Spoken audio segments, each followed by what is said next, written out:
Yo, so I do not mind a good vampire flick, you know what I mean? Yo, give me a good story and you can be hooked, right? There was that one shit. Was it Alone in the Dark? You know what I mean? In Antarctica, and it was, perpetual darkness, and the vampires come out. I think Stephen Dorff might have been in it, or Ethan Hawke. It was pretty fly. That one was really good. Blade, of course, Blade. Blade 2 was fire too. You know what I mean? Look, we had some really good ones. You know what I mean? We had some shit that doesn't quite work. You know what I mean? But that's what happened. But it's always interesting to look and see. Look and see, right?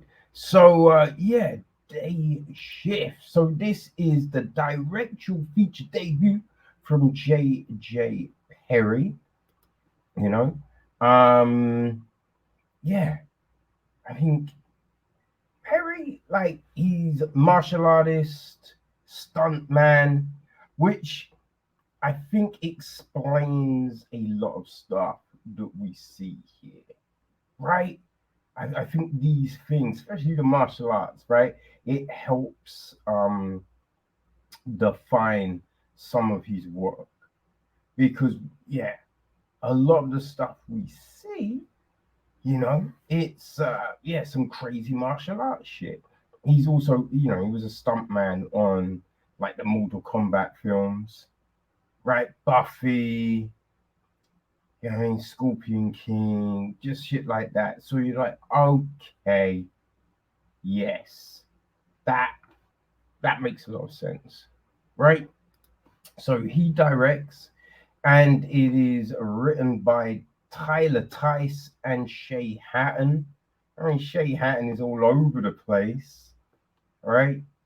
Um, yeah, it is produced by Sean Reddick, Yvette Yates Reddick.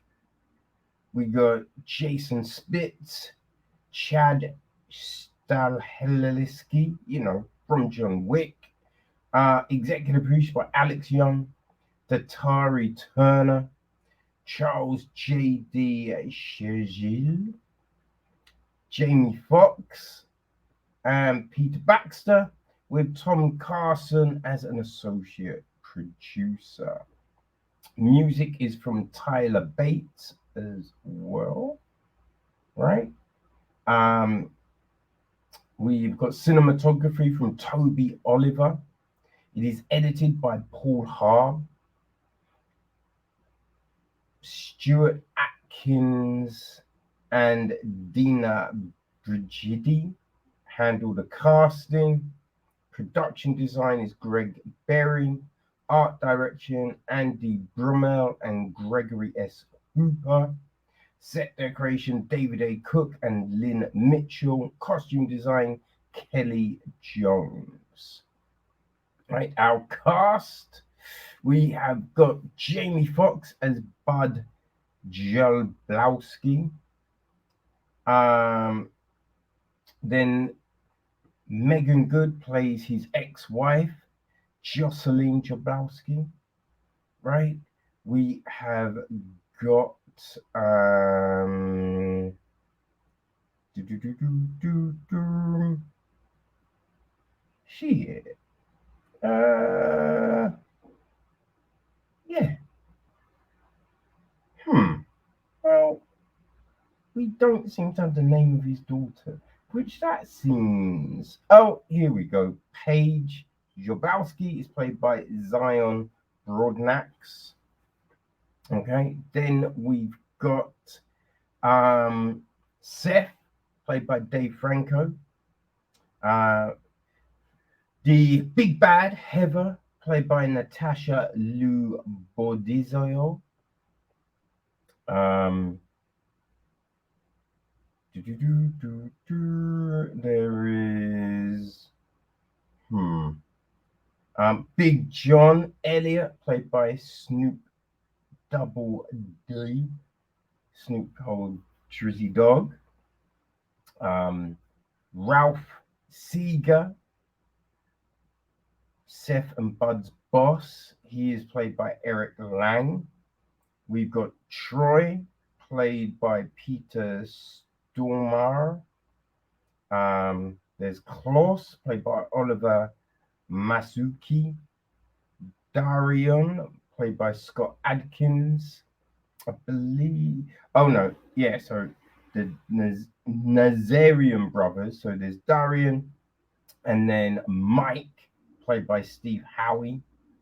Um, we've got Audrey, who is played by Carla Souza. She is one of Bud's neighbors.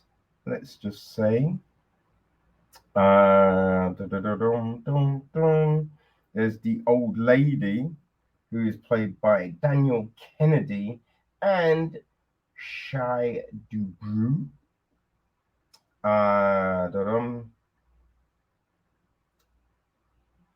JC Wendell and Mary Ellen Avino are neighbors of Bud.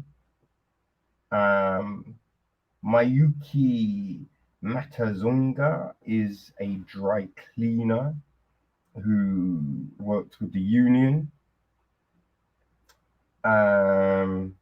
Michelle Renner Millsap is the receptionist at the union, right? And Sasha is played by Nassie Furlong. There's Carol, played by Gloria Bishop. She's a colleague of Seth's. I think that's probably our main group of people. So the gist is this, right? A hard-working blue-collar dad who wants to provide a good life for his quick-witted 8-year-old daughter. His mundane San Fernando Valley pool cleaning job is a front for his real source of income, hunting and killing vampires. Right? So this is an interesting film, right? There is some real interesting stuff here, right? And I will say the car chases, there's some interesting angles used, right? So it's not just a bog standard car chase, which I thought, okay, that's not bad. It's not bad. That's interesting, you know. Got some, fun little things for killing the vampires. The fight scenes, real kinetic, right? Real kinetic. There is some, there's some shit with the Nazim brothers when they come through, right? The bit's like, give me a bullet, right? And in mid-air, like reloads the gun with this bullet flying through it was fire. You know what I mean? Some fun shit. Definitely some fun shit.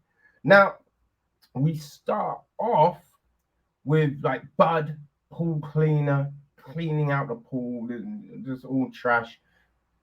Then he goes in the house, right? You know something's up from jump, right? You just know.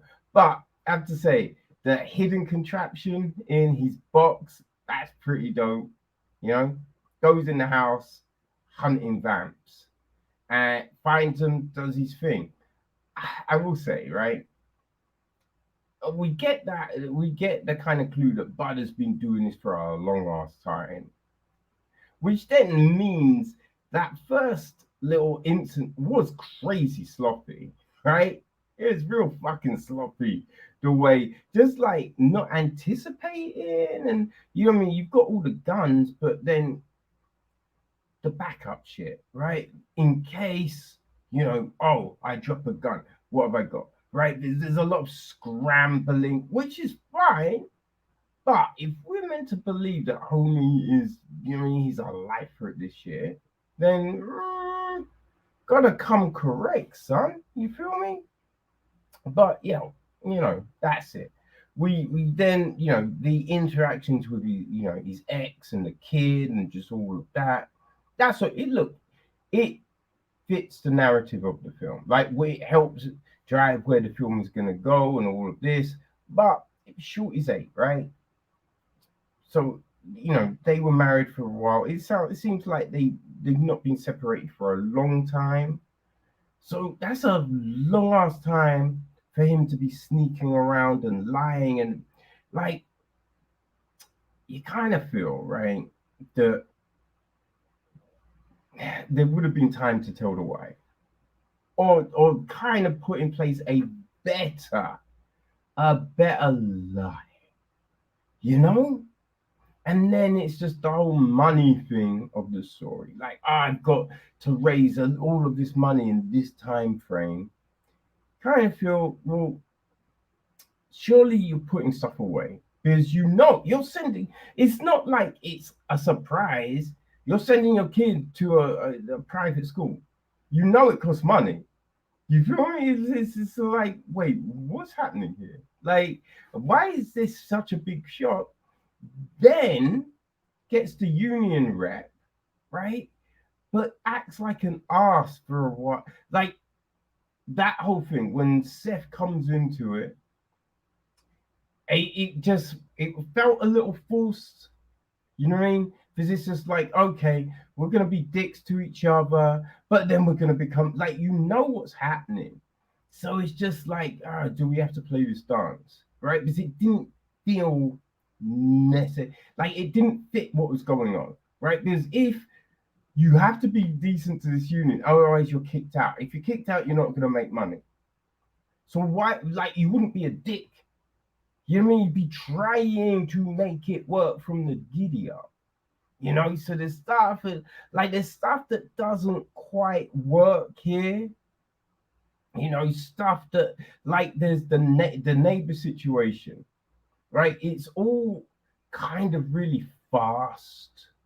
You know, we get the one interaction, he helped her, all of this, and then, you know, everything that kind of follows, but it's all like really quick and just like, oh, the assumption must be this, and okay, boom, boom, boom. Then the situation with Seth, right? And it's just like, okay, well, there's no establishment of what these two are now, how they're now operating, right? It's just vampires are bad, vampires do this, vampires do that. So it's like, okay, so what's the story about these two? You know, we get this big setup at the beginning, like there's a vampire takeover, but we get that little scene, you know what I mean? Kind of Goodfellas-esque, right? But then nothing. You know what I mean? That doesn't really, we don't really see anything else of that. You know, like these other vampire hunters, right? The fact that the Union has now become this big thing, even in Paris. So where are the other, like we meet the Nazarians, we meet Big J, that's it. And you kind of feel like there should, should be others, right? So listen, there's definitely a lot to like here. There's stuff that doesn't quite work, you know. Now, last year, I feel around about the same time, we had the film Night Thief, which some interesting bits in it, but that doesn't quite work. You know what I mean? I feel if these two films kind of came together, we'd have a great film. You know, because there's bits in both that were great, like the stylized, the tones of Night Thief. I feel, look, put them in this one. Ooh, right? The gang build up in Night Thief, put this in this one. Yo, we're off to the races, son. You know? So if you really like Night Thief, I think you'll like Day Shift.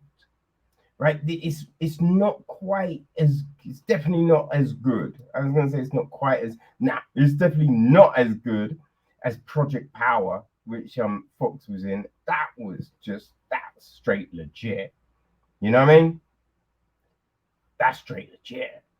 But yeah, it's not bad. You know what I mean? There's definitely, I think a load of people will enjoy it. Right? It's now on Netflix, people. So if you want some vampire action, you want crazy fights, because everyone knows martial arts. Everyone knows martial arts. You know what I mean? this is a funny thing about, you know, action films now. Everyone knows martial arts, and you'd be like, I don't think they do. Or there's definitely levels to this shit. So you might think you know, but do you know? You know what I mean? So yeah, there's a lot of action. There's some fun shit. There's some weird contortionate shit. You know what I mean? But yeah, if you want all of that, then day shift would be for you for sure. You know what I mean?